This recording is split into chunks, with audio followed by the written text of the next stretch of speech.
Hello friends, स्वागत है आपका अपने यूट्यूब चैनल अपना ह्यूमैनिटीज़ गुरु में। तो ये है एक वन शॉट वीडियो जो कि आपकी बीए थर्ड सेमेस्टर के अंदर जो भी स्टूडेंट्स हैं, खास तौर से एमजीएसयू के लिए, उनकी कंप्लीट मैं सभी टॉपिक्स को कवर करने का प्रयास करूंगा और कुछ एक इंपॉर्टेंट क्वेश्चन से वो कवर करवाऊंगा। तो मेरा यही प्रयास रहेगा कि आपका लगभग ये जो वीडियो है ना, लगभग 70 to 80% मिनिमम आपके एग्जाम को कवर कर ले। तो शुरू करते हैं अपनी वीडियो को। सबसे पहला क्वेश्चन है अपना, what is Magna carta. Magna carta क्या है, इसको कब एक्सेप्ट करा गया ब्रिटेन के द्वारा? तो मैग्ना कार्टा एक ऐसा डॉक्यूमेंट था जो उनका किंग था जॉन ऑफ इंग्लैंड का, उसने साइन करा 1215 के अंदर। और ये इसलिए लागू करा गया था, इसलिए इसको साइन करा गया था वहां पे कि जो किंग की पावर है उसको कुछ हद तक लिमिट करा जाए और ये बताया जाए कि भाई जो रूल ऑफ लॉ है वो सबसे बड़ा है, उससे ऊपर किंग नहीं है। इसको लैटिन के अंदर ग्रेट चार्टर भी कहा जाता है। तो ये एक इंपॉर्टेंट क्वेश्चन बनता है, इसको आंखों से निकाल लेना। बाकी किसी को पीडीएफ चाहिए तो मेरे नंबर में डिस्क्रिप्शन में डालूंगा, मेरे से कॉन्टैक्ट करें, पीडीएफ ले सकते हैं, अदरवाइज स्क्रीनशॉट लेके भी आप पीडीएफ बना सकते हैं। चलो आगे बढ़ते हैं। What is rule of law. Rule of law किसे कहते हैं, आगे मैं इसका और एडमिनिस्ट्रेटिव लॉ क्या होता है उसके बीच में कंपैरिजन भी करवाऊंगा, लेकिन अभी जानते हैं रूल ऑफ लॉ क्या होता है। तो रूल ऑफ लॉ सिंपली ये होता है कि जहां पर हर इंसान को इक्वली ट्रीट करा जाए in the eyes of the law, यानी कि लॉ के सामने सभी को इक्वली माना जाए। वहां पर कोई भी सुप्रीम नहीं होगा, कोई भी ऐसा नहीं होगा जो इंफीरियर माना जाए, किसी को सुपीरियर नहीं माना जाएगा। और साथ ही साथ में ये मानना कि लॉ से बड़ा कोई नहीं है, लॉ सबसे सुप्रीम माना जाएगा किसी भी कंट्री को गवर्न करने के लिए। शुरुआत होती है इंग्लैंड से, बाकी लगभग इसे हर एक कंट्री आज के टाइम में फॉलो करती है, जहां पे रिटन कॉन्स्टिट्यूशन है लगभग वहां। तो ठीक है, आगे बात करते हैं। What do you mean by the spoil system of America. America का स्पॉइल सिस्टम किसे कहा जाता है? तो भाई अमेरिका में एक सिस्टम चलता है, उसके अंदर क्या होता है, उसके अंदर बेसिकली ये होता है कि जो पार्टी जीत के आती है ना, जो पार्टी अभी जीत के आ रही है, वो अपने जो मेंबर्स है उनकी लॉयल्टी को शो दिखाने के लिए कि उन्होंने हमारे प्रति लॉयल्टी दिखाई, तो वो क्या करेंगे, जो अभी गवर्नमेंट के अंदर काम कर रहे हैं ना उनको हटा के उनकी जगह गवर्नमेंट जॉब उनको देना, यानी कि गवर्नमेंट जॉब प्रोवाइड करना उस पार्टी के द्वारा जो पार्टी अभी इलेक्शन जीत के आ रही है, और उनको जॉब देना जिन्होंने उस पार्टी को जीतने में सपोर्ट करी थी। तो सपोर्टर को जिताने में मदद करवाना, सपोर्टर को जिन्होंने जिताने में पार्टी को मदद कराई है उनको गवर्नमेंट जॉब देना ही स्पॉइल सिस्टम कहलाता है।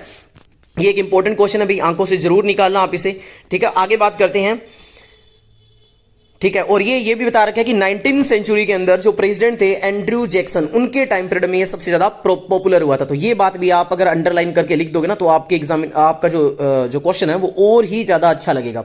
तो आगे बात करते हैं, right the name of fundamental right of France citizen. देखो यहां पे ना फंडामेंटल राइट चाहे फ्रांस के पूछे चाहे चाइना के पूछे, पूछा जा सकता है। मैं आपको कुछ एक बात बता रहा हूं, अगर आपको किसी के भी फंडामेंटल राइट पूछे और आपको कुछ भी ना पता हो तो भी उस क्वेश्चन को छोड़ने की बजाय आप ना फंडामेंटल राइट कुछ एक बेसिक लिख देना, जैसे सभी को डेमोक्रेसी मिलना, सभी को इक्वालिटी मिलना, सभी को वहां पे रूल ऑफ लॉ की नजर में सभी को इक्वली ट्रीट करना। ये कुछ एक बातें सभी के कंट्री के कॉन्स्टिट्यूशन के अकॉर्डिंग होती है, चाहे वो रियलिटी में चाहे वो प्रैक्टिकल में वहां पे इंप्लीमेंट ना की जाए, लेकिन ये बातें सभी के कॉन्स्टिट्यूशन की होती ही होती है। तो ये बातें आपको लिखनी है। खैर फ्रांस के आप इसके जो फंडामेंटल राइट है उनको अपने अच्छे से चर्चा करेंगे। आप सभी जानते होंगे कि फ्रांस के अंदर जो एक रेवोल्ट आया था 1789 के अंदर, उस रेवोल्यूशन से तो बहुत सारे लोगों ने इंस्पायर लिया था, बहुत सारी कंट्री ने इंस्पिरेशन लेके उन्हीं के बेस पे अपने देश में नेशनलिज्म की डिमांड करी, उन्हीं के देश पे अपने कंट्री के अंदर एक प्रॉपर डेमोक्रेसी गवर्नमेंट को बनाने का प्रयास करा। तो वहां से कुछ एक फंडामेंटल राइट प्रदान किए गए हर एक जो सिटीजन है उनको, और वो फंडामेंटल राइट में से कुछ तो हमने भी लिए हैं हमारे प्रीएम्बल के अंदर, बेसिक बातों के अंदर हमने ऐड करा है उनको। और वो कौन सी है, लिबर्टी, इक्वालिटी, फर्टर्निटी, ये सारी बातें वहां पे उनके इंक्लूड करा गया। राइट टू प्रॉपर्टी वहां पे दिया गया, राइट टू सिक्योरिटी वहां पे प्रोवाइड करा गया। तो कुछ एक बेसिक बातें जैसे फ्रीडम ऑफ स्पीच है, फ्रीडम ऑफ प्रेस है, फ्रीडम ऑफ रिलीजन है, तो ये बातें आप जरूर लिखना। लेकिन कुछ भी भूल जाओ, अगर मान लो फ्रेंड्स के ये पूछ लिया जाए आपको कि इनके फंडामेंटल राइट बताओ सिटीजन के, तो आपको लिबर्टी, इक्वालिटी और फर्टर्निटी को नहीं भूलना है। बाकी चाहे एक आधा पॉइंट भूल जाओ तो कोई दिक्कत नहीं है, और इन पॉइंट्स को समझाने वाली कोई बात है नहीं, मेरे को पता है सभी को आते होंगे। अगर नहीं आ रहे, किसी को लग रहा है, तो आप सामने से रीड कर सकते हो, समझ में आ जाएगा, कोई बड़ी बात नहीं है ना। मैं चाह रहा हूं वीडियो शॉर्ट हो और इंपॉर्टेंट क्वेश्चंस भी आपको करवा दूं। नेक्स्ट क्वेश्चन है, name the institution which control the army in China. बड़ा इंपॉर्टेंट क्वेश्चन है ये कि ऐसा कौन सा इंस्टीट्यूशन है जो चाइना की आर्मी को कंट्रोल करता है चाइना में। तो उसका नाम है सीएमसी। सीएमसी है यानी कि सेंट्रल मिलिट्री कमीशन एक बनाया गया है, जो कि सीसीपी, जो कि आपको पता है चाइना के अंदर वन पार्टी रूल सिस्टम चलता है जिसका नाम है कम्युनिस्ट पार्टी ऑफ चाइना या चाइनीज कम्युनिस्ट पार्टी, उसी का एक पार्ट है जिसका नाम है सीएमसी, जो कि सेंट्रल मिलिट्री कमीशन बना हुआ है, जो कि मिलिट्री को को क्या करता है, कंट्रोल करता है। और उसमें कंट्रोल करने के लिए एक स्पेशल ब्रांच है ऐसे मान लो, और उसका नाम है पीएलए, पीपल्स लिबरेशन आर्मी, जो उसको ओवरसीज करती है। तो ये बात इंपॉर्टेंट है, आंखों से निकाल लेना, दिमाग से नहीं निकालना, भी इंपॉर्टेंट बात है। चलो, how many types of court are there in China, China में कितने तरह के कोर्ट होते हैं? तो 4 टाइप के होते हैं। एक तो होता है सुप्रीम कोर्ट, इसके अलावा 3 जो लोकल कोर्ट होते हैं उनमें हाई, इंटरमीडिएट और बेसिक, इनके यही नाम लिखने हैं आपको, हाई, इंटरमीडिएट और बेसिक कोर्ट्स होते हैं, ठीक है। और ये लोकल जो लेवल की जो भी बातें हैं उनको सुनने का काम करते हैं, उनके एपेलिएट केसेस को सुनने का काम करते हैं ये जो लोकल उनके कोर्ट है। ब्रिटिश पार्लियामेंट एक सोवियन है, बताओ कैसे डिस्कशन करो, ऐसा स्टेटमेंट बेस्ड क्वेश्चन आ सकता है। वैसे सिंपल सी बात है, ये ऐसा पूछा जा रहा है कि ब्रिटेन का जो पार्लियामेंट है ना उसके स्पेशल फीचर्स आपसे पूछा गया, लेकिन ऐसा स्टेटमेंट बना के वो क्वेश्चन दे सकता है कि ब्रिटिश पार्लियामेंट इज सोवियन, डिस्कस करो इस स्टेटमेंट को। तो आपको कैसे बताना है कि ब्रिटेन की पार्लियामेंट है ना वो अपने आप में सोवियन है। सोवियन का मतलब ऐसा नहीं है कि उसको कोई भी काम करने से कोई बॉडी ऐसी हो जो उसे रोके, उसको काम करने से, उसकी पावर को कम करने के लिए कोई ऐसी बॉडी नहीं है जो उसको कंट्रोल करे। ऐसा तो होगा, लिमिट तो लगाएगी, वो बात अलग है, लेकिन ऐसा नहीं है कि वो खुल के काम नहीं करेगी, वो इंडिपेंडेंट है। कहने का मतलब है कि ब्रिटेन की जो पार्लियामेंट है वो क्या है, इंडिपेंडेंट। तो इसके कुछ एक अपने की पॉइंट्स से पढ़ लेते हैं ताकि आपको अच्छे से समझ में आएगा। वो पॉइंट्स है, सुप्रीमेसी ऑफ लेजिस्लेशन, यानी कि पार्लियामेंट जो है इनका वो सुप्रीमेसी चलती है उसकी। सुप्रीमेसी का मतलब लॉ बनाने का, किसी लॉ को बनाना है या लॉ को हटाना है, उसका काम किसका है, पार्लियामेंट का है। एक बात आप बता दोगे। इसके अलावा no binding of future parliaments, यानी कि ऐसा कोई भी ऐसा वो मतलब ऑब्जेक्ट पास नहीं कर सकते, ऐसा कोई लॉ पास नहीं कर सकते जिसके कारण वो उन्होंने क्या कर दिया कि फ्यूचर की जो पार्लियामेंट है उसको बाइंड कर दिया कि आगे वो काम नहीं करा जाएगा। ऐसा कुछ भी वहां पे नहीं किया जाएगा। नो हायर अथॉरिटी, कोई भी ऐसी हायर अथॉरिटी नहीं है जो आसानी से इसके बनाए गए जो लॉ है उनको ऐसा कह दे कि ये लॉ नहीं माने जाएंगे, ये लॉ है वो नहीं चलेंगे, ऐसा कुछ भी नहीं है। तो यहां की जो पार्लियामेंट है उसके पास एक्सट्रीम लेवल का, उसके पास सुप्रीम लेवल का क्या है, राइट है, लॉ को बनाने का, लॉ को चेक करने का, अमेंड करने का राइट है, और वो इंडिपेंडेंट काम करेगी, उसके ऊपर कोई भी बॉडी नहीं है। बस ये छोटे छोटे फीचर्स आपको बताने हैं। ये आपके मैंने जो 2 मार्क्स के क्वेश्चन आते हैं आपके उनके हिसाब से बनाया, लेकिन बड़ा क्वेश्चन भी आए तो आपको हेल्पफुल होंगे, इनको कुछ एक पॉइंट आप लिख सकते हो। यानी कि कोई भी ऐसी बॉडी नहीं है जो इनकी दी हुई रिकमेंडेशन को ओवरराइड कर सके, ठीक है। आगे बात करते हैं नेक्स्ट क्वेश्चन की। What do you understand by check and balance and separation of power. मेरी तरफ से आज की क्लास का सबसे मोस्ट इंपॉर्टेंट क्वेश्चन ये है। इससे ऊपर मैग्ना कार्टा भी इंपॉर्टेंट था, रूल ऑफ लॉ भी इंपॉर्टेंट, लेकिन सबसे ज्यादा इंपॉर्टेंट ये मैं मानता हूं कि चेक एंड बैलेंस और सेपरेशन ऑफ पावर क्या होती है। भाई पहले सेपरेशन ऑफ पावर को जानती है, बेसिकली ये यूएसए के अंदर है, हालांकि इसको कुछ हद तक हमें इंडिया भी एडॉप्ट करती है, लेकिन एकदम कंप्लीटली अगर ये सेपरेशन ऑफ पावर और चेक और बैलेंस का देखने को मिलता है ना तो ये यूएसए में अच्छे से देखने को मिलता है। तो पहले बता देता हूं सेपरेशन ऑफ पावर का मतलब होता क्या है कि गवर्नमेंट की जो 3 ब्रांच है, एग्जीक्यूटिव है, लेजिस्लेटिव है, जुडिशरी, इन तीनों के बीच में काम को डिवाइड किया गया, इनके हर एक के फंक्शंस को क्या है, डिवाइड किया गया। तो ये है सेपरेशन ऑफ पावर, यानी कि पावर को बांटना तीनों को। किसी भी एक फंक्शन को, एक जो ऑर्गन है, सॉरी फंक्शन क्या, एक जो ऑर्गन है उसको एक्सट्रीम लेवल की पावर नहीं दी गई है, और अगर उसको पावर दी गई है तो वो अपनी पावर का मिस यूज ना करे, इसलिए जो दूसरा ऑर्गन है उसको उसकी पावर को चेक करने के राइट दिए गए हैं। तो इसी को बोलते हैं चेक एंड बैलेंस, यानी कि हर एक को अपने लेवल के फंक्शन देके उनको पावर देना ताकि वो दूसरे की पावर को भी चेक कर सके और अपने फंक्शन को भी कर सके, ताकि कोई भी ऑर्गन है जो गवर्नमेंट का वो अपनी जो पावर है उसका मिस यूज ना कर सके। और गवर्नमेंट की बेसिकली ऑर्गन या ब्रांचेस कौन कौन सी होती है, तो एग्जीक्यूटिव, लेजिस्लेटिव और जुडिशरी, ये इसमें लिखा हुआ है, ठीक है। और इसमें थोड़ी कुछ एक एग्जांपल देके जैसे बताया हुआ है कि लेजिस्लेटिव का काम जैसे कानून बनाने का होता है, एग्जीक्यूटिव का काम जैसे इंप्लीमेंट करना होता है, लॉ को बनाने का काम होता है, और एग्जीक्यूटिव में कौन आते हैं, पीएम आते हैं, प्रेसिडेंट आते हैं, कैबिनेट मिनिस्टर वगैरह आते हैं। और जुडिशरी का काम क्या होता है कि कोई भी लॉ जो लेजिस्लेटिव ने बनाया है और एग्जीक्यूटिव ने उस लॉ को जो इंप्लीमेंट करा है वो कहीं भी ऐसा ना हो कि जो हमारे कॉन्स्टिट्यूशन है उसमें लिखे हुए जो प्रोविजंस है, उसमें लिखी हुई जो बातें हैं उनको वायलेट ना करता हो। अगर वायलेट कर रहा है तो उसको हटाया जा सकता है या उसके पर्टिकुलर पार्ट को चेंज करने के लिए कहा जा सकता है, ठीक है। अब इसमें चेक एंड बैलेंस में कुछ एक लाइनें मैंने दे रखी है कि एग्जांपल चेक एंड बैलेंस का कैसे होता है। जैसे कहते हैं प्रेसिडेंट है वो विटो लगा सकता है, लेजिस्लेचर अगर कोई भी बिल पास कर रहा है तो प्रेसिडेंट के पास पावर है विटो लगाने की। अब ये पॉकेट विटो बोलते हैं, ये क्या होता है आगे मैंने शॉर्ट क्वेश्चन डाला है, ये मैं बताऊंगा। यूएसए के प्रेसिडेंट के पास मेनली होती है, ठीक है, ये मैं बताऊंगा। हालांकि इंडिया के प्रेसिडेंट के पास भी है, लेकिन वहां से ही हमने अडॉप्ट करा तो मेनली वहां पे है। इसके अलावा क्या है, लेजिस्लेचर के पास यह भी पावर है कि अगर विटो लगाया है प्रेसिडेंट ने तो उसको ओवरराइड भी कर सकता है, लेकिन ओवरराइड कब करेंगे, जब सुपर मेजोरिटी से पास हो जाएगा वो वोट तो, ठीक है। इसके अलावा क्या है, जुडिशरी कोई भी ऐसा लॉ बनाया गया है जो अनकॉन्स्टिट्यूशनल है तो उसको क्या कर सकती है भाई, उसको अनकॉन्स्टिट्यूशनल डिक्लेयर कर सकती है अगर उनको लगता है कि हमारे कॉन्स्टिट्यूशन में लिखी हुई बातों के अकॉर्डिंग नहीं है। और ऐसा कब करेगी, जुडिशियल रिव्यू के अकॉर्डिंग। और जुडिशियल रिव्यू क्या है, इस क्वेश्चन को भी मैंने आगे डाला है। तो ये है चेक एंड बैलेंस का इंपॉर्टेंट क्वेश्चन है, कोई डरने की बात नहीं है, आसानी से समझ में आ जाएगा आपको। ये बातें आपको लिखनी है, जो मेन मैंने बातें बताई, ये पॉइंट्स भी आप लिख सकते हो कि प्रेसिडेंट कैसे मतलब जो विटो लगाता है वो इसकी स्पेशल पावर है, लेजिस्लेचर क्या कर सकता है, उस विटो को ओवरराइड कर सकता है, कब, जब सुपर मेजोरिटी से वो वोट से पास हो जाए वहां बिल, तो कहां पे, पार्लियामेंट के अंदर उनकी, और उनकी पार्लियामेंट का, यूएसए की पार्लियामेंट का नाम क्या है, कांग्रेस है। चलो आगे बात कर लेते हैं।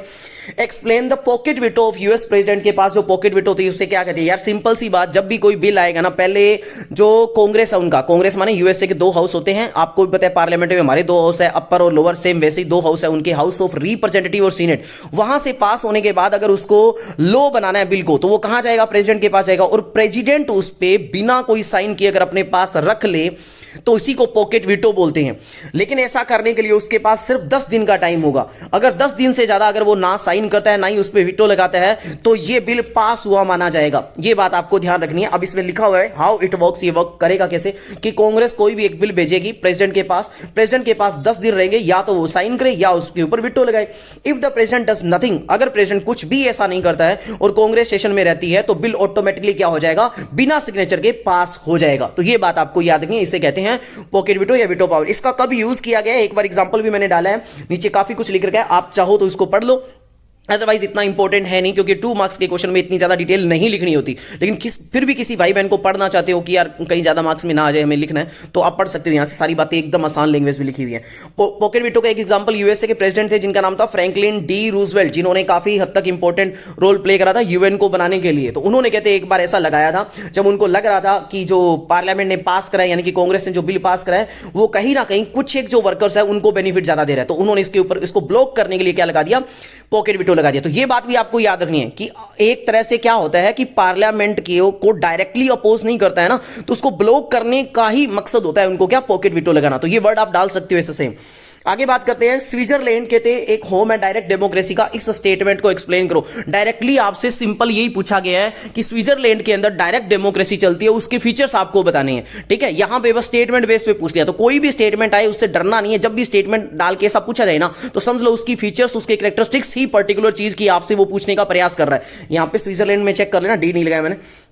हाँ, तो अब अपने को इसके फीचर्स बताने हैं, तो मैं सीधा बताऊंगा, कोई भी लाइन आपको पता है मैं रीड नहीं करता, लाइन टू लाइन बहुत कम रीड करता हूं, तो सीधा बताने का प्रयास करूंगा कि स्विट्जरलैंड है उसे डायरेक्ट डेमोक्रेसी का घर कहते हैं। क्यों कहते हैं, क्योंकि यहां पे हर एक चीज, जो भी नया लॉ बनाना है, जो भी पॉलिसी यहां पे बनानी है, यहां पे लोगों से वोटिंग करवाई जाती है। यहां पे वोटिंग करवाने के भी फिर अलग अलग से तरीके हैं, वो भी अपने डिस्कशन करेंगे, लेकिन सिंपल सी बात है कि डायरेक्ट डेमोक्रेसी उसको कहते हैं जहां पर हर एक लॉ, हर एक पॉलिसी जो बनाई जाएगी उसमें लोगों की पार्टिसिपेशन हो, यानी कि लोग खुद वोट डालें। अगर लोगों ने उसे मेजोरिटी से पास की है, ज्यादा लोगों ने मतलब उस पे असेंट दी है पर्टिकुलर चीज को बनने के लिए, तो ही वो लॉ बनेगा। तो इसको कहते हैं डायरेक्ट डेमोक्रेसी। ऐसा पॉसिबल क्यों है स्विट्जरलैंड में, क्योंकि कंट्री एक तो बहुत छोटी है, एक पॉपुलेशन बहुत ही कम है, और तीसरी बात है कि सारे के सारे पढ़े लिखे और एजुकेटेड है, ऐसा है तो वहां पे पॉसिबल है। एक बड़ी कंट्री के अंदर, वास्ट कंट्री के अंदर, जहां बहुत ज्यादा डाइवर्सिटी होती है, डाइवर्सिटी सिर्फ वेल्थ के अंदर ही नहीं, डाइवर्सिटी सिर्फ कल्चर के अंदर भी नहीं, रिलीजन के अंदर भी नहीं, लैंग्वेज के अंदर भी नहीं, तरह तरह की जो डाइवर्सिटी होती है, वैसी कंट्री में पॉसिबल नहीं है। तो इंडिया में ऐसा पॉसिबल है भी नहीं। तो अब बात करते हैं की फीचर्स क्या क्या होते हैं। कहते हैं यहां पे फ्रीक्वेंट रेफरेंडम होते हैं, यानी कि कई बार यहां पे रेफरेंडम का मतलब है जनता डायरेक्टली वोट करेगी, जनता से डायरेक्टली वोट करवाया जाता है, उनकी ओपिनियन को जाना जाता है कि क्या भाई ऐसा लॉ बनाया जाए या नहीं बनाया जाए। अब इसके कहते हैं 4 तरीके होते हैं बेसिकली। एक को बोलते हैं पॉपुलर इनिशिएटिव। पॉपुलर इनिशिएटिव होता है, कहते हैं जब आप एक नया कॉन्स्टिट्यूशन में अमेंडमेंट करना चाहते हो या कोई नया लॉ लेके आना चाहते हो, तो इसके लिए कहते हैं सबसे पहले आपको 1 लाख बंदों के सिग्नेचर चाहिए कि भाई हाँ हम इनके ऊपर रेफरेंडम चाहते हैं। तो 18 महीने के अंदर अंदर ऐसा काम होना चाहिए, फिर उसके ऊपर क्या होगा, रेफरेंडम होगा, यानी कि वोटिंग करवाई जाएगी। अगर कोई ऑप्शनल रेफरेंडम हो, यानी कि कहीं भी कोई पार्लियामेंट पास करती है एक लॉ और सिटीजन कैन चैलेंज इट, और सिटीजन उसको चैलेंज कर सकते हैं, और वो चैलेंज करने के लिए सिटीजन को क्या करना होगा, 50,000 लोगों की उसमें सिग्नेचर चाहिए, और सिग्नेचर होने के 100 दिन के अंदर अंदर वहां पे फिर रेफरेंडम कराया जाएगा, यानी कि जनता से वोटिंग होगी। यानी कि पहले इतने लोगों के तो साइन होने चाहिए, साइन होके वो जाने चाहिए कि 50,000 लोगों ने उसके ऊपर साइन कर दिए इंडिविजुअल कि भाई अब उसके ऊपर वोटिंग करवाओ आप, ठीक है, फिर वोटिंग होगी। मैंडेटरी रेफरेंडम वो चीजें होती है जहां पर बिना कोई मतलब ऐसे सिग्नेचर विग्नेचर करवाए डायरेक्टली लोगों से इलेक्शन करवाया जाएगा, डायरेक्टली लोगों से वोटिंग करवाई जाएगी, बेसिकली वोट डालेंगे लोग और लोग बताएंगे कि भाई ये लागू होना चाहिए कि नहीं होना चाहिए, वो होते हैं मैंडेटरी। जैसे कुछ एक बड़े कॉन्स्टिट्यूशन में कोई चेंज वगैरह लेके आने हो तो वो डिसेंट्रलाइज गवर्नमेंट सिस्टम है। आपको पता है यहाँ पे 26 कैंटन्स है, कैंटन्स माने स्टेट है, जिनके अंदर यहाँ पे गवर्नमेंट को बांटा गया है, और जितने भी लोकल गवर्नमेंट है वो कुछ हद तक वहां पे रीजनल पॉलिसी बनाने के लिए लोगों से वोटिंग करवाते हैं। तो ये एक हो गया डिसेंट्रलाइज वाला गवर्नमेंट सिस्टम। और वहां पे कहते हैं कोई सिंगल हेड ऑफ स्टेट नहीं है, वहां पे एक फेडरल काउंसिल होती है जिसमें 7 मेंबर होते हैं, और वो जो सारे कलेक्टिवली मिलकर काम करते हैं। तो वहां पे एक प्रेसिडेंट नहीं है, तो एक अपने कह सकते हैं ये सबसे बड़ी बात है कि वहां पे सिंगल कोई हेड ऑफ स्टेट नहीं है। एक चेंबर होता है जिसको बोलते हैं फेडरल काउंसिल, वो 7 मेंबर की टीम होती है, वो मिलकर काम करते हैं। तो ये सारी अपनों ने पढ़े, किसकी फीचर्स पढ़े अपनों ने, स्विट्जरलैंड में डायरेक्ट डेमोक्रेसी के बारे में पढ़ा। आइयो बड़ा आसान है, आपको समझ में आ रहा होगा।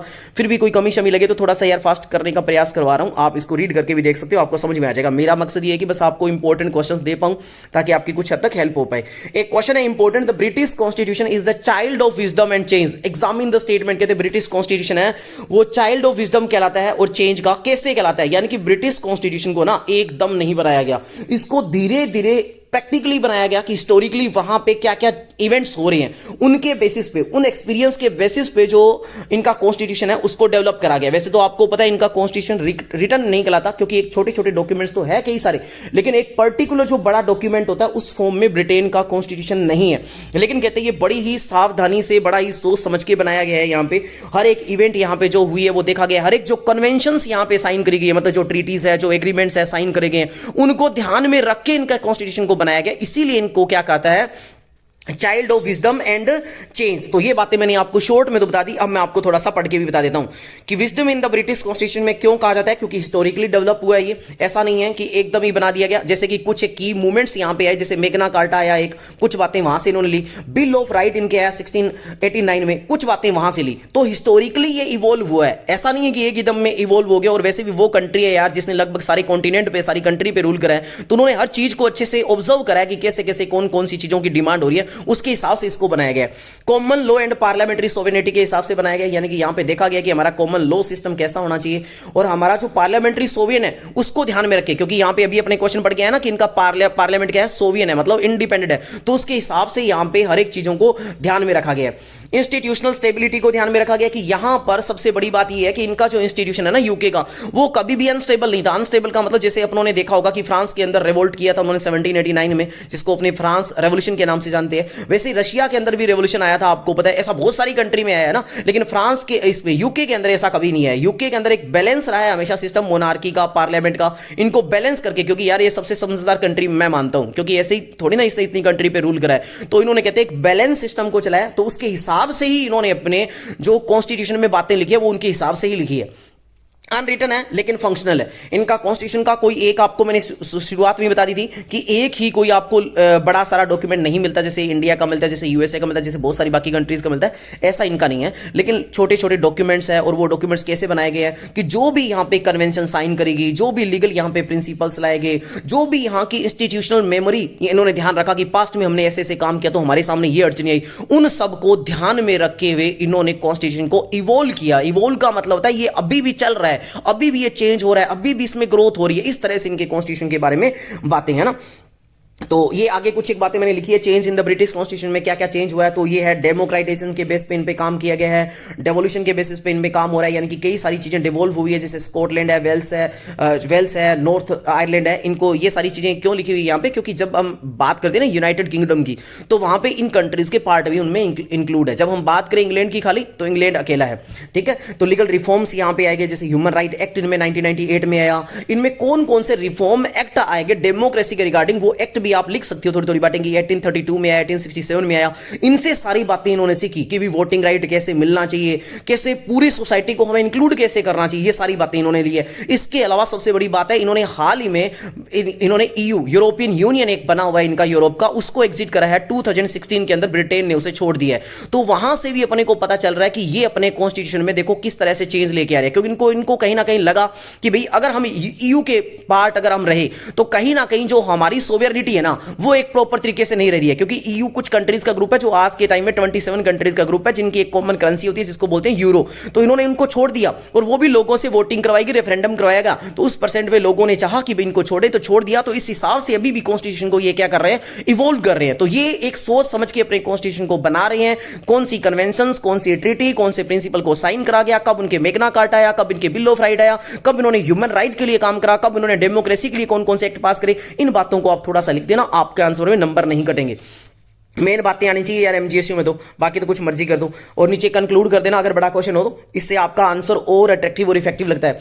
British prime minister is the key stone of cabinet arch और आर्क, ये लॉर्ड मॉर्ली भाई साहब ने बोला था। कहते इस स्टेटमेंट को आप जस्टिफाई करते हुए आप ब्रिटेन के पीएम की पावर को बता दो कि भाई मेनली ऐसे ये कह रहा है कि जो ब्रिटेन का जो पीएम है ना वो मेनली कर्ता धर्ता होता है, उसका सेंट्रल रोल होता है। क्यों होता है ऐसा, क्यों है? क्योंकि ब्रिटेन के अंदर आपको पता है पार्लियामेंट्री सिस्टम है और वहीं से तो हमने अडॉप्ट करा है पार्लियामेंट्री सिस्टम को। और जहां पार्लियामेंट्री सिस्टम होगा ना वहां ऐसे मान लो कि मेन कंट्री का कर्ता धर्ता वही होता है, सारी सबसे ज्यादा पावर उसी के हाथ में मतलब रिसाइड होती है या वेस्ट होती है, अपने लिख सकते हैं। सेम जैसे कि हमारे पास जो प्रेसिडेंट है सेम उनके वहां पे मोनार्क का रूल होता है, बस हमारे जैसे पीएम है वैसे ही उनके पीएम है। तो हमारे आपको पता है सारी ट्रीटी साइन करना, सारी पॉलिसी बनाने का काम करना मेन किसके हाथ में होता है, पीएम के हाथ में होता है। तो सेम ब्रिटेन में भी ऐसे ही है, पीएम के हाथ में काफी सारी पावर होती है। तो इन पावर को कुछ एक पॉइंट्स में डिस्क्राइब करा है, अपने पढ़ लेते हैं कि position of the British PM की पोजीशन कैसी है। तो भाई आपको पता है ये हेड ऑफ गवर्नमेंट होता है, ठीक है, ये एग्जीक्यूटिव ब्रांच है उसको लीड करने का काम करता है, पॉलिसी मेकिंग का ये काम करता है, ठीक है। और मोनार्क होता है यहाँ पे हेड ऑफ स्टेट होता है और उसके पास तो नाम मात्र की पावर होती है एक तरह से ना। तो आगे बात करते हैं power of the British PM की पावर की बात करें तो ये लीडर होता है कैबिनेट का, और कैबिनेट का लीडर होने के मतलब है ये कैबिनेट मिनिस्टर को अपॉइंट करता है, उनको डिसमिस कर सकता है, उनकी लॉयल्टी उनकी एफिशिएंसी के हिसाब से उनको काम देता है, ये उनके लिए एक एजेंडा यानी कि स्ट्रक्चर वगैरह तैयार करने का काम करता है। और कोई भी डिस्प्यूट हो तो सोल्व करने का ये काम करेगा। हेड ऑफ गवर्नमेंट तो ये होता ही होता है, यानी कि गवर्नमेंट को मेन यही चलाएगा, सारी पॉलिसी को ये देखेगा और पॉलिसी को इंप्लीमेंट किया जा रहा है कि नहीं जा रहा उनको भी यही देखेगा। देश की जितने भी डिफेंस और नेशनल सिक्योरिटी के रिगार्डिंग जो भी डिसीजन लेने हैं वो भी यही लेगा, ठीक है। और leader of the majority party का लीडर होता है, ये तो आपको पता ही है कि जो पार्टी जीत के आएगी मेजोरिटी में आएगी उसी का ये लीडर होता है। और वैसे आपको पता है ब्रिटेन के अंदर 2 पार्टी सिस्टम चलता है, इसको चीज को आपको थोड़ा सा ध्यान रखना है। आगे वैसे इसके रिगार्डिंग एक क्वेश्चन है जिसमें मैं आपको ये एक्सप्लेन कर दूंगा। Power over the civil service के ऊपर भी इनकी पावर होती है, यानी कि जितने भी सिविल सर्वेंट्स हैं उनकी चाहे तो अपॉइंटमेंट करने की बात हो, चाहे उनको देखने की काम हो, यानी कि उनको डिफरेंट जो डिपार्टमेंट्स देना है वो कैसे काम कर रहे हैं, वो कैसे फंक्शन कर रहे हैं, उनकी सारी पावर इन्हीं के हाथ में होती है, ठीक है। तो ये बातें हैं। इसके अलावा आपको पता है कि कहीं ना कहीं मोनार्क की एडवाइस से ये डिसॉल्व भी कर सकता है पार्लियामेंट को, तो ये भी बातें आपको ध्यान में रखनी है। लिमिटेशन इस क्वेश्चन में नहीं पढ़नी है आपको, लिमिटेशन का ध्यान नहीं देना इस क्वेश्चन के हिसाब से आपको। वैसे आप चाहो तो लिमिटेशन पढ़ के जा सकते हो ब्रिटेन के पीएम की क्या होती है। तो अगर आपको नहीं आता ब्रिटेन की पीएम की लिमिटेशन क्या है तो सेम इंडिया के पीएम की लिमिटेशन आप लगभग बता दो, आपकी लगभग सारी बातें सही मानी जाएगी, ठीक है। जैसे उसे पार्लियामेंट के प्रति अकाउंटेबल होना पड़ता है, ठीक है, उसको पब्लिक ओपिनियन के हिसाब से उसके ऊपर प्रेशर रहता है, ठीक है। ये सारी कुछ एक बातें हैं, आप लिख सकते हो। आगे बात करते हैं व्हाट इज रेफरेंडम, क्या होता है। तो भाई इंपॉर्टेंट क्वेश्चन है। और रेफरेंडम बेसिकली किसका पार्ट है, स्विट्जरलैंड का पार्ट है। और रेफरेंडम का मतलब होता है जब जनता से वोट करवाया जाए, कोई भी लॉ कोई भी पॉलिसी बनाने के लिए, नया लॉ बनाने के लिए, अमेंडमेंट करने के लिए लॉ के अंदर जब जनता से वोट करवाया जाता है डायरेक्ट, उसी को कहा जाता है रेफरेंडम। तो ये किसकी ये बेसिक पॉलिसी वैसे है किसकी, ये है स्विट्जरलैंड की। तो ये बातें आपको याद में रखना है। वैसे रेफरेंडम हम उनको भी कहते हैं जब जनता का मत जानते हैं। जनता का मतलब कि जनता किस पार्टी को जिताना चाह रही है और वहां पे वोट किस हिसाब से अपने करवाए तो उसको रेफरेंडम कह देते हैं। तो सिंपली याद रखना कि जनता की वोटिंग रेफरेंडम कहलाती है। और वो यहां पे किसके लिए कि नया लॉ बनाना है, कॉन्स्टिट्यूशन में चेंज करना है, अमेंड करना है, यानी कि उसके रिगार्डिंग वोटिंग करवाना रेफरेंडम कहलाता है। डिस्कस, हाँ जी, नेक्स्ट क्वेश्चन है हमारा, discuss the function and power of the president of People's Republic of China. China के प्रेसिडेंट की पावर और फंक्शन बताते हैं। तो भी पहले तो आपको यह ध्यान रखना है कि प्रेसिडेंट के अंदर जो एक पार्लियामेंट्री और प्रेसिडेंशियली फॉर्म ऑफ गवर्नमेंट है उनका मिक्सचर देखने को मिलता है अपने को, ना तो प्रॉपर प्रेसिडेंशियली देखने को मिलती ना प्रॉपर पार्लियामेंट्री, लेकिन कहीं ना कहीं इनका प्रेसिडेंट स्ट्रॉन्ग होता है। ये उनके जो फिलहाल का प्रेसिडेंट है सी जिनपिंग, उनको देख के भी आप अंदाजा लगा सकते हो कि उनके पास कितनी पावर होती है, अच्छी खासी पावर होती है। तो इनके कुछ एक पॉइंट से अपने जानने का प्रयास करते हैं इनके।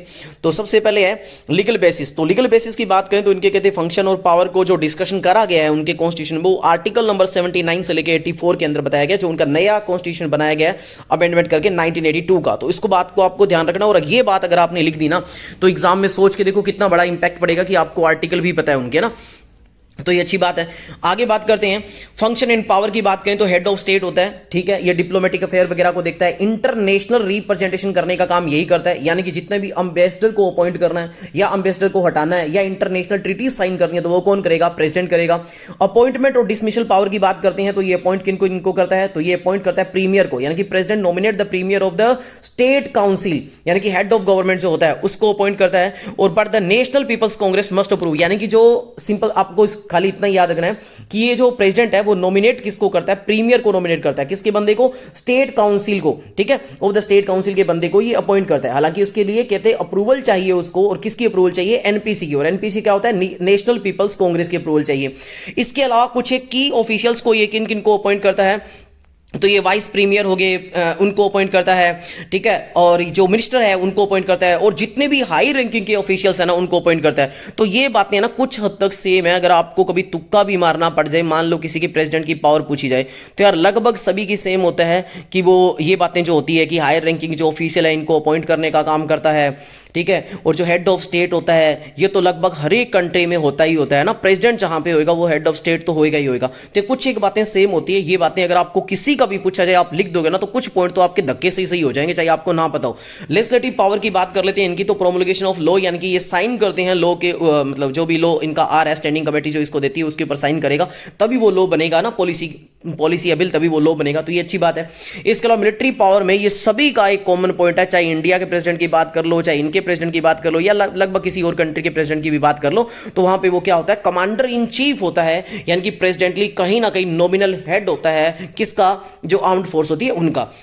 इसके अलावा इमरजेंसी और स्पेशल पावर तो आपको जानते ही हो कि ये इमरजेंसी को डिक्लेयर कर सकते हैं वॉर के टाइम पीरियड में, और इमरजेंसी डिक्लेयर हो जाती है तब तो एक तरह से इनके पास, मैं ऐसे बोलूं तो डिक्टेटरशिप वाली पावर आ जाती है प्रेसिडेंट के पास। प्रेसिडेंट के पास फिर इतनी पावर होती है कि वो जो मर्जी काम करे वो कर सकता है ना, ठीक है। इसके अलावा ग्रांटिंग पार्डन का मतलब ये जानते ही हो आप कि किसी भी इंडिविजुअल को ये उनकी सजा को कम करने का जो राइट होता है ये प्रेसिडेंट के पास होता है, ये इनके प्रेसिडेंट के पास भी है। तो ये बातें आप लिख सकते हो, ठीक है। आगे कुछ एक बातें लिख रखी है कि डिपेंड ऑन पार्टी लीडरशिप के ऊपर ये कुछ हद तक डिपेंड करता है। कंट्रोल्ड बाय एनपीसी, यानी कि कहीं ना कहीं प्रेसिडेंट के जो की डिसीजन है वो एनपीसी के द्वारा भी अप्रूवल होने चाहिए, ये वहां पे है थोड़ी सी बात। तो इन बात को बस थोड़ा सा आप पढ़ लो। मेन बात वही है कि प्रेसिडेंट की पावर क्या है, ऐसा क्वेश्चन आए तो आप मेन इन की पॉइंट्स को लिखना जो मैंने बताए हैं। आगे बात करते हैं व्हाट इज किचन कैबिनेट किसे कहते हैं। तो भाई किचन कैबिनेट का मतलब होता है कि ग्रुप के वो अनऑफिशियल या इनफॉर्मल एडवाइजर होते हैं, जो एक पार्टी के एक ग्रुप के अंदर, जो कैबिनेट है सॉरी, कैबिनेट के अंदर जो अनऑफिशियल और इनफॉर्मल एडवाइजर्स होते हैं उन्हीं को अपने क्या कहते हैं, उन्हीं को अपने किचन कैबिनेट कहते हैं। तो ये बात आपको याद रखनी है, 1 मार्क के क्वेश्चन या जो भी आपका 2 मार्क्स का क्वेश्चन है उसमें ये इंपॉर्टेंट है। फंडामेंटल राइट पूछा गया चाइनीज पीपल के ऊपर, उन्होंने फ्रांस के पढ़ गए। आप देखना कुछ एक पॉइंट आपको सेम देखने को मिलेगा कि चाइनीज पीपल ने क्या फंडामेंटल राइट प्रोवाइड किए हैं। तो देखो इसमें राइट टू इक्वलिटी दिया गया है, इसमें फ्रीडम ऑफ स्पीच दिया गया है, इसमें राइट टू वोट दिया गया है इसमें। हालांकि एक बात आपको याद रखनी है, जो चाइना है उस चाइना के अंदर 1 पार्टी सिस्टम चलता है। चाइनीज कम्युनिस्ट पार्टी एक ही वहां पे पार्टी है, और वहां पे यूनिटरी सिस्टम है, यानी कि यही पार्टी, इसके डिफरेंट जो ब्रांचेज है, ये ऑर्गन है, वो पूरे ही कंट्री को कंट्रोल करते हैं। तो वहां पे यूनिटरी सिस्टम है। ऐसी बातें आप चाइना का कोई भी क्वेश्चन आए उनमें डाल सकते हो, ऐसी की बातें उनको अंडरलाइन कर सकते हो ताकि एग्जामिनर को पता चले कि यार इसको कुछ तो पता है उसके बारे में ना, तो ये बातें आप बता सकते हो, ठीक है। तो ये जो कुछ एक बातें जो यहां पे आपको देखने को मिलेगी ना कि भाई ये जो बातें हैं ये सही है या नहीं, तो ये कुछ एक बातें आपको एक्सेस देखने को मिलेगी, चाहे वहां पे डेमोक्रेसी ना हो किसी भी कंट्री में, लेकिन आपको ये देखने को मिलेगा कि वहां पे डेमोक्रेसी होगी, वहां पे फ्रीडम ऑफ स्पीच होगा। ये बातें आपको कॉमन देखने को मिलेगी, ठीक है। अब आगे चलते हैं। सोशल और इकोनॉमिक राइट की बात करें तो वहां पे राइट टू वर्क है, यानी कि हर एक सिटीजन को राइट है कि उसे इंप्लॉयमेंट मिले, ठीक है, और उसके लेबर का प्रोटेक्शन मिले। राइट टू एजुकेशन का वहां पे राइट है। कल्चरल और रिलीजियस राइट की बात करें तो वहां पे फ्रीडम है कि डिफरेंट रिलीजन का कोई बंदा हो वो अपने रिलीजियस बिलीफ को कंटिन्यू कर सकता है। कल्चरल डेवलपमेंट की वहां पे फ्रीडम है, चाहे हो ना किसी कंट्री में, लेकिन ये लगभग बातें सभी कंट्री की सेम होती है, चाहे कोई कंट्री अच्छी हो चाहे कोई कंट्री ना अच्छी हो। ये भी कंट्री यही कहते हैं कि हम डेमोक्रेसी है। हालांकि रियलिटी में चाइना में आप अगर सोच के देखोगे तो डेमोक्रेसी कहां है, एक ही पार्टी है, उसी पार्टी के बंदे कंटिन्यू कर रहे हैं। आप सी जिनपिंग का ऑफिस देखो कब से लेके कब तक वो रूल करता आ रहा है ना, तो ऐसा वहां पे कोई प्रॉपर डेमोक्रेसी नहीं है। लेकिन ठीक है, आपको ये बातें लिखनी है कि वहां पे राइट टू पर्सनल फ्रीडम है, कि वहां पे कहीं ना कहीं वो अपने पर्सनल जो फ्रीडम होती है उनके हिसाब से वो काम कर सकते हैं। प्रोटेक्शन है उनको प्राइवेट प्रॉपर्टी के राइट की, ठीक है। तो ये कुछ एक बातें सेम होती है लगभग, तो ये आप लिख देना। ये छोटा क्वेश्चन आए तो 1 मार्क, ये 2 मार्क का जो आपके क्वेश्चन आता है। Main features of party system of Britain, Britain के पार्टी सिस्टम को बताना है तो ठीक है, अभी ऊपर थोड़ा सा मैंने बता दिया था कि ब्रिटेन के अंदर 2 पार्टी सिस्टम है। है मेनली वहां पे दो पार्टी डोमिनेट करती है, एक पार्टी का नाम है कंजर्वेटिज्म पार्टी और एक पार्टी का नाम है लेबर पार्टी। ऐसा अगर लिखोगे किसी भी क्वेश्चन में तो बड़ा इंपॉर्टेंट है। ब्रिटेन के बारे में, पार्टी सिस्टम के बारे में कोई भी क्वेश्चन आए, आप अगर ये लिख दिए उनके दो पार्टी चलती है और पार्टी का नाम ये, और उनको अंडरलाइन करो ताकि एग्जामिनर को डायरेक्टली वो चीज दिखे जो आप बताना चाह रहे हो, जो आपको आ रही है। बाकी चाहे तुक्के मारोगे और मारोगे, ऑब्वियस सी बात है यार, मिलती जुलती बातें लिख देना चाहिए, नंबर मिलेंगे, लेकिन की जो पॉइंट्स है वो हमें आने चाहिए। ठीक है, इसके अलावा कहते हैं वहां पे कुछ एक छोटी पार्टीज भी है, इसलिए हम इसे मल्टी पार्टी सिस्टम भी कह सकते हैं, लेकिन मेन यहां पे टू पार्टी सिस्टम है क्योंकि लीड जो करने वाली है, डोमिनेंस जो चलती है वो टू पार्टी की चलती है। इसके अलावा कहते हैं छोटी पार्टी है जो लिबरल डेमोक्रेट्स होती है या रीजनल पार्टी जिनमें कुछ एक नाम लिखे हुए हैं, ये आप चाहो तो लिख देना। और वहां पे कैसा सिस्टम चलता है उनके पार्टी सिस्टम में, तो first pass the post system चलता है, यानी कि जो कैंडिडेट इलेक्शन में जीत गया, जिसको सबसे ज्यादा वोट मिले वही जीता हुआ माना जाएगा, चाहे एक वोट ज्यादा मिले चाहे दो वोट ज्यादा मिले, बस उसको सीट वहां की उसको मिल गई, जैसा इंडिया में चलता है क्योंकि इंडिया ने यहीं से तो लिया है, ब्रिटेन से ये हमने सिस्टम लिया है। और यहां पे कैसा सिस्टम चलता है, पार्लियामेंट्री फॉर्म ऑफ गवर्नमेंट चलता है, यानी कि यहां का जो हेड ऑफ द जो क्या बोलते हैं इसे, हेड ऑफ द गवर्नमेंट कौन होता है, यहां का पीएम होता है। ठीक है, हेड ऑफ द स्टेट यहां का कौन होता है, मोनार्क होता है। ये बातें आप लिख देना कि यहां पे धीरे धीरे इवॉल्व हो रहा है मल्टी पार्टी सिस्टम है। वैसे यहां पे टू पार्टी सिस्टम है, लेकिन आज के टाइम में कई सारी और पार्टी है जो धीरे धीरे इवॉल्व हो रही है, जो उनके कई सारे लोकल लेवल के इलेक्शन में इंपॉर्टेंट रोल प्ले कर रही है। जैसे कि पार्टी का नाम है liberal Democrats, Scottish national party, green party, ऐसा पार्टी का नाम लिख देना एक आधा अगर याद रह जाए तो। पार्लियामेंट्री सिस्टम में मैंने आपको बता दिया। विप सिस्टम यहां पे चलता है। विप सिस्टम का मतलब सिंपल सी बात आती है यार कि विप सिस्टम का मतलब जो एमपीज होती है उनको अपनी पार्टी पॉलिटिक्स की जो पॉलिसीज होती है उनको फॉलो करना होता है, जो पार्टी की पॉलिसीज है उनको फॉलो करना एमपी को, इसी को विप सिस्टम बोलते हैं। ये यहां पे चल रहा है, तो ये बातें आप लिख देना। ये है ब्रिटिश पार्टी जो पार्टी सिस्टम है उसके फीचर्स। आगे बात करते हैं जुडिशियल रिव्यू किसे कहते हैं, जो इंडिया में भी चलता है, यूएसए में भी चलता है, लेकिन हमने यूएसए से ही ये बोरो करा है। तो जुडिशियल सिस्टम क्या होता है, सिंपल सी बात बताऊंगा मैं आसान से शब्दों में ताकि आपको समझ में आ जाए। कोई भी लॉ जो लेजिस्लेटिव बनाया है, यानी कि लेजिस्लेचर के द्वारा बनाए गए लॉ को, और जो लागू कर दिया गया एग्जीक्यूटिव के द्वारा, अगर उसमें कोई भी ऐसा पॉइंट उनको लगता है कि वायलेट कर रहा है हमारे कॉन्स्टिट्यूशन के प्रोविजन को, तो उनको चेक करना, यानी कि जो लॉ बनाया गया लेजिस्लेचर के द्वारा उसको चेक करना जुडिशरी के द्वारा, और उसको चेक करके अगर वो लग रहा है कि कॉन्स्टिट्यूशन के अकॉर्डिंग नहीं है तो उसे अनकॉन्स्टिट्यूशनल डिक्लेयर करना या उसके पर्टिकुलर जो पार्ट है उसमें चेंज करने के लिए रिकमेंडेशन देना, इसी को जुडिशियल रिव्यू कहते हैं। यानी कि बनाए गए कॉन्स्टिट्यूशन में चेंज करने की रिकमेंडेशन देना, यही जुडिशियल रिव्यू कहलाता है। ये यूएसए से हमने भी बोरो करा, तो ये मेन यूएसए का सिस्टम है। आप इसे आसानी से लाइन टू लाइन मैंने लिख के दे रखा है, आप पढ़ के देख सकते हो, मैंने बोल के बता दिया। अब बात करते हैं कि पावर और फंक्शन बता दो प्रेसिडेंट ऑफ यूएसए के। तो भाई मैं सिंपल से वर्ड्स में अगर आपको बताऊं ना, तो दुनिया का सबसे पावरफुल अगर इंसान होता है ना कहीं, तो वो है यूएसए का प्रेसिडेंट, क्योंकि वहां पे प्रेसिडेंशियली सिस्टम चलता है और दुनिया की सबसे पावरफुल कंट्री, और उसका प्रेसिडेंट, यानी कि मैं ऐसे मान सकता हूं कि यार उसकी पावर को अपने मेजर ही नहीं कर सकते, इतनी ज्यादा पावर होती है। प्रेसिडेंशियल सिस्टम है तो हेड ऑफ द स्टेट भी वही होता है और हेड ऑफ द गवर्नमेंट भी वही होता है। तो एग्जीक्यूटिव की सारी पावर है वो इसके अंदर होती है, यानी कि कोई भी लॉ को लागू करने की पावर है वो उसके पास होगी। ठीक है, कोई भी ऑर्डर देना है वो उसके पास होगी। लेजिस्लेटिव पावर का मतलब होता है कोई भी जो विटोज वगैरह लगाना, जो भी बिल कांग्रेस ने आए उनके ऊपर विटो भी ये लगा सकता है। ठीक है, वो विटो अपने क्या होती है, पॉकेट विटो के तौर पर पढ़ लिया, तो ये आप जानते ही जानते हो। ठीक है, इसके अलावा जब भी इनको लगे कि भाई कोई इमरजेंसी का टाइम पीरियड आया तो कांग्रेस की एक स्पेशल सेशन भी बुला सकते हैं, यानी कि कांग्रेस, यानी कि इनके पार्लियामेंट को कांग्रेस बोलते हैं यूएसए में भी, कंफ्यूज मत होना। और इनके दो हाउस है, कौन कौन से, सीनेट और हाउस ऑफ रिप्रेजेंटेटिव। मैं सभी को एक बात ये बोलूंगा कि कोई भी जो भी आप पढ़ रहे हो ना, मतलब कहीं से भी पढ़ो, मैंने कुछ एक इंडिविजुअल हर एक की अलग अलग वीडियो बना के दे रखी है, फ्रांस की अलग, स्विट्जरलैंड की अलग, तो वहां से पढ़ो या कुछ भी पढ़ो, लेकिन सभी के कितने हाउस होते हैं, किसमें यूनिटरी सिस्टम है, किसमें वहां पे यूनिटरी सिस्टम नहीं है, फेडरल सिस्टम चल रहा है, और कितने हाउस है, उन हाउस के नाम अच्छे से एक पेज पे लिख के थोड़ा सा पढ़ के चले जाना, ताकि वहां पे कंफ्यूज ना हो। क्योंकि अगर कोई भी क्वेश्चन किसी भी यूनिट का आता है और आपको उसके बारे में ज्यादा नहीं पता, लेकिन उनके हाउस के बारे में पता है कि दो हाउस है, तो वो दो हाउस को हाईलाइट कर आके और अंदर की बातें तोड़ मरोड़ के भी लिख दी ना, तो कुछ हद तक आपको मार्क्स मिलेंगे, बस क्वेश्चन मत छोड़ना। ठीक है, आगे बात करते हैं।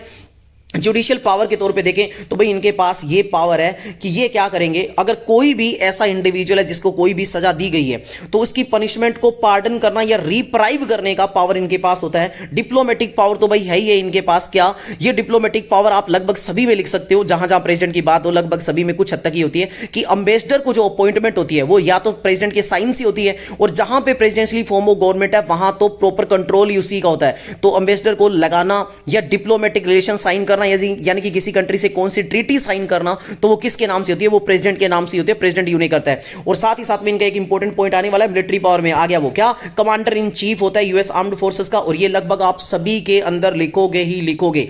ठीक है, तो ये बातें चलेगी। इसके अलावा इमरजेंसी, आपको पता है इमरजेंसी इंपोज करने की पावर तो होती है, और जब इमरजेंसी इंपोज होगी तो उसके टाइम पीरियड में जो भी प्रेसिडेंट है उसके हाथों में अनलिमिटेड पावर आ जाती है। वैसे जहां पे पार्लियामेंट्री फॉर्म ऑफ गवर्नमेंट है वहां पे तो नाम की आती है उसके हाथ में पावर, डायरेक्टली जो पावर आती है वो पीएम के हाथ में आती है, लेकिन जहां पे प्रेसिडेंशियली फॉर्म ऑफ गवर्नमेंट है वहां तो सारी पावर प्रेसिडेंट के हाथ में आएगी। ये बातें आपको लिखनी है।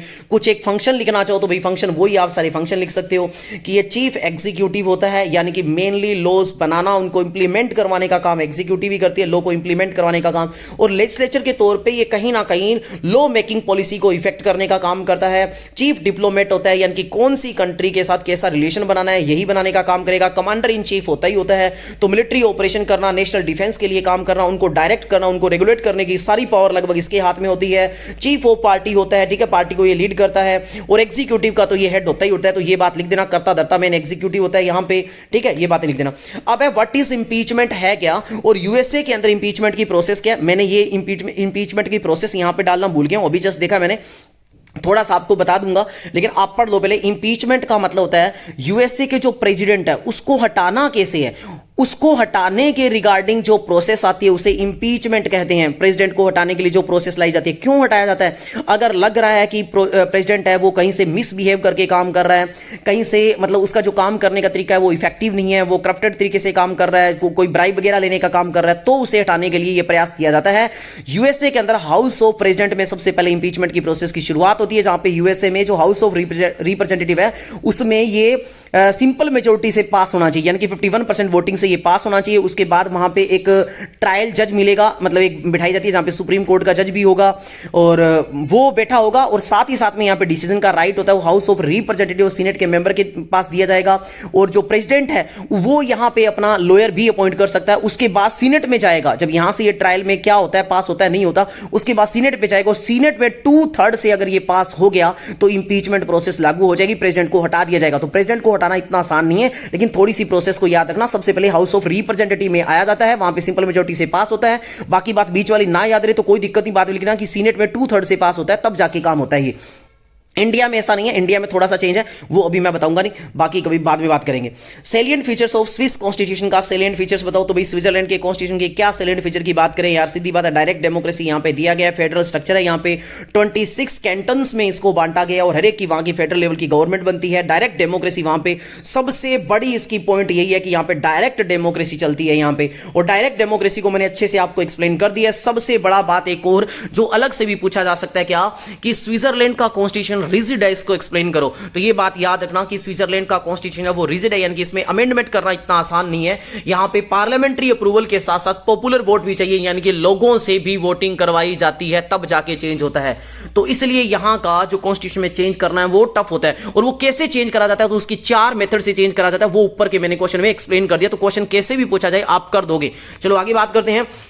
रिपब्लिकन और डेमोक्रेटिक सिस्टम है यहाँ का, ठीक है, ये तो आपको पता ही है, यहाँ पे यार कोई मोनार्की है नहीं। और सबसे बड़ी बात है यार, इतनी बड़ी डेमोक्रेसी किसी में देखने को मिलेगी नहीं, जहां पे डायरेक्ट वोटिंग करवाई जाती है लोगों से कि भाई तुम बताओ कि कॉन्स्टिट्यूशन में चेंज होना चाहिए कि नहीं होना चाहिए, कैसे लो बनाए कि नहीं बनाए, है ना। तो ये कुछ होता है। बाय कैमरियल लेजिस्लेचर है, यानी कि इनके जो लेजिस्लेचर है, यानी कि इनकी पार्लियामेंट है, इसके 2 हाउस है, एक को बोलते हैं नेशनल काउंसिल, एक को बोलते हैं काउंसिल ऑफ स्टेट। तो ये बात आपको लिखनी है, दोनों हाउसेस की अप्रूवल के साथ लोगों की अप्रूवल भी चाहिए लगभग हर एक केसेस में, तब जाके वो लो बनेगा। तो ये सबसे बड़ी बात है यहाँ की। और सबसे important point neutrality in foreign affair, कि फॉरेन अफेयर में ये कंट्री न्यूट्रल रहता है, यानी कि ये कंट्री किसी भी कोई भी जो अलायंस है उसका मेंबर नहीं बनता, ठीक है। ये बहुत अच्छी बात है इसकी, बहुत ही बढ़िया बात है। Strong protection of fundamental right के लिए बहुत अच्छे से काम करता है। फंडामेंटल राइट जैसे फ्रीडम ऑफ स्पीच हो गया, रिलीजन हो गया, जेंडर इक्वालिटी हो गया, इनके लिए काम करता है। ह्यूमन राइट प्रोवाइड करने के लिए काम करता है। यार किसी का भी अगर क्वेश्चन आए ना आपसे कि उनके फंडामेंटल राइट्स, तो भाई साहब कुछ बातें तो लिख देना कि फ्रीडम का राइट, स्पीच का राइट होता है, इक्वालिटी का राइट होता है, कुछ तो नंबर आपको मिल जाएंगे, ठीक है। इंडिपेंडेंट जुडिशरी होती है, ठीक है, ये तो बात है। Civilian army and mandatory military service, यानी कि यहां पे भाई कोई भी बंदा हो ना, उसको एक बार कहते हैं स्विस के बंदे को मिलिट्री में जाना जरूरी होता है। वैसे भी छोटी सी कंट्री है ना। एक क्वेश्चन आपके लिए मैंने छोड़ा है, power and function of French president के पावर और फंक्शन को बताओ। मैं थोड़ा सा बता देता हूं। यहां पे सेमी प्रेसिडेंशियली फॉर्म ऑफ गवर्नमेंट बनाई जाती है, यानी कि यहां पे प्रॉपर प्रेसिडेंशियली फॉर्म भी नहीं है और पार्लियामेंट्री भी नहीं है, लेकिन कहीं ना कहीं यहां के पास प्रेसिडेंट के पास अच्छी खासी पावर होती है। तो आप लगभग यूएसए के प्रेसिडेंट की पावर का थोड़ा बहुत मिक्सअप करके लिख सकते हो। अगर आप कोई भी बच्चा ना पढ़ के जाए और यूएसए के प्रेसिडेंट के बारे में आपको बातें पता है तो थोड़ी बहुत बातें वो लिख दोगे तो भी आपको मार्क्स मिल जाएगी। बस एक पॉइंट हाईलाइट कर देना कि यहां पे सेमी प्रेसिडेंशियली फॉर्म ऑफ गवर्नमेंट का सिस्टम चलता है फ्रांस के अंदर, और ठीक है, ये बात करनी है आपको। डिफरेंस बिटवीन एडमिनिस्ट्रेटिव लॉ क्या होता है और रूल ऑफ लॉ क्या होता है, इनके बीच में आपको अंतर बताना है। तो एडमिनिस्ट्रेटिव लॉ भाई साहब वो होता है जो गवर्नमेंट बनाती है, और गवर्नमेंट इसलिए बनाती है ताकि एक प्रॉपर क्या होता है, प्रॉपर प्रोसीजर को फॉलो होकर काम करा जा सके, पब्लिक जो ऑफिशियल्स हो सके वो अच्छे से काम कर सके, डिसीजन मेकिंग का काम है वो अच्छे से हो सके, और कहीं ना कहीं ये रेगुलेट करती है, एग्जीक्यूटिव की पावर को रेगुलेट करती है। ये कहीं ना कहीं देखते हैं कि जो कोर्ट्स है, जो ट्रिब्यूनल है, जो इंस्टीट्यूशन है, वो प्रॉपर तरीके से काम किया जाए। तो वो होते हैं एडमिनिस्ट्रेटिव लॉ। और रूल ऑफ लॉ वो होता है जो ये कहता है कि भी लॉ की नजर में सारे बंदे एक जैसे हैं, लॉ सबसे बड़ा है, सुप्रीम है, उससे बड़ा कोई भी चीज नहीं है। और ये कहीं ना कहीं जो रूल ऑफ लॉ है ना, ये गवर्नमेंट पे कंट्रोल करती है कि वो पावर एक्सट्रीम लेवल की ना अपोज कर सके, तो ये उसको भी पावर को क्या करता है, कंट्रोल करता है। तो ये दोनों में डिफरेंस है। बाकी आपके सामने अच्छे से मैंने लिख रखा है, आप पढ़ के देख सकते हो। आई होप भाई। अच्छा, एक क्वेश्चन और रह गया क्या, describe the salient feature of the constitution of the People's Republic of China, कि पीपल्स रिपब्लिक ऑफ चाइना जो 1982 है उसके सेलियंट फीचर्स बताओ। तो ये क्वेश्चन इंपॉर्टेंट है। तो मैं ये चाहता हूं कि वीडियो ज्यादा लेंथी ना हो, मैंने आपको इंपॉर्टेंट क्वेश्चन दे दिए, ये आप पढ़ के देख सकते हो। वैसे इसके बारे में थोड़ी बहुत कुछ हद तक ऊपर डिस्कशन अपनों ने कर ली है कि ये इनका कॉन्स्टिट्यूशन बनाया गया था 1982 में। इसके सेलियंट फीचर्स क्या है भाई, इसमें कहा गया कि डेमोक्रेसी को रखा गया, इसमें सोशलिस्ट स्ट्रक्चर को फॉलो करा गया। सोशलिस्ट स्ट्रक्चर का मतलब कि जहां पे कहीं ना कहीं गवर्नमेंट का कंट्रोल हो, कम्युनिस्ट पार्टी ऑफ चाइना है वो लीड करेगी, और वो क्या करेगी, गवर्नमेंट के जो लोग हैं उनके वेलफेयर के लिए काम करेगी। और यहां पे लीडरशिप होती है जो मेन, वो किसके हाथ में होती है, सीपीसी के हाथ में, जो इनकी मेन पार्टी होती है। और वन पार्टी सिस्टम यहां पे चलता है। यहां पे कहीं ना कहीं पीपल्स डेमोक्रेटिक डिक्टेटरशिप है, यानी कि यहां पे कहा जाता है कि जो प्रोलेटेरिएट यानी कि जो वर्किंग क्लास है वो यहां पे रूल करना शुरू करती है, और वही रूल यहां पे करती है। यहां पे सोशलिस्ट मार्केट इकोनॉमी है। खैर अभी तो नहीं है, अब तो अमेंडमेंट कर दिया गया। यहां पे आपको पता है ओपन डोर पॉलिसी वगैरह ये 1978 में इंट्रोड्यूस करवाया था, उससे काफी हद तक चीजें चेंज हो गई है। उनका गवर्नमेंट का स्ट्रक्चर कैसा है, यहां पे नेशनल पीपल्स कांग्रेस होती है जो सबसे बड़ा इनका हाईएस्ट ऑर्गन बॉडी होती है, उसी के अंडर उनका प्रेसिडेंट वगैरह काम करते हैं। ये बात आपको याद रखनी है। राइट और ड्यूटी सिटीजन के यहां पे बताएंगे, और राइट क्या बताएंगे ऊपर अपने पढ़ चुके हैं। तो ये अब आप कर सकते हो। तो आई होप मैंने इस वीडियो से आपको काफी कुछ इंपॉर्टेंट क्वेश्चंस करवाने का प्रयास करा होगा। फिर भी किसी भाई बहन को लगे मेरे से कोई बोलने में गलती से कोई गलत वर्ड निकल गया हो, मतलब कोई मिस्टेक से गलत बता दियो, तो दिल से चाहता हूं क्षमा। मिलते हैं एक नए वीडियो में नए टॉपिक के साथ। अच्छा, एक बात और बता दूं, अगर किसी भी भाई बहन को लगता है कि मैंने जैसे ज्योग्राफी में आपकी हेल्प करी, वन शॉट वीडियो लेके आ गया, पॉलिटिकल में कर रहा हूं, ऐसे हिस्ट्री में चाह रहे हो तो प्लीज कमेंट करें और मैसेज करें, ताकि मैं आपको लिए हिस्ट्री में भी ऐसे ही वन शॉट वीडियो लेके आऊं आपके लिए। तो ठीक है भाई, मिलते हैं एक नई वीडियो में नए टॉपिक के साथ। जय हिंद, जय भारत।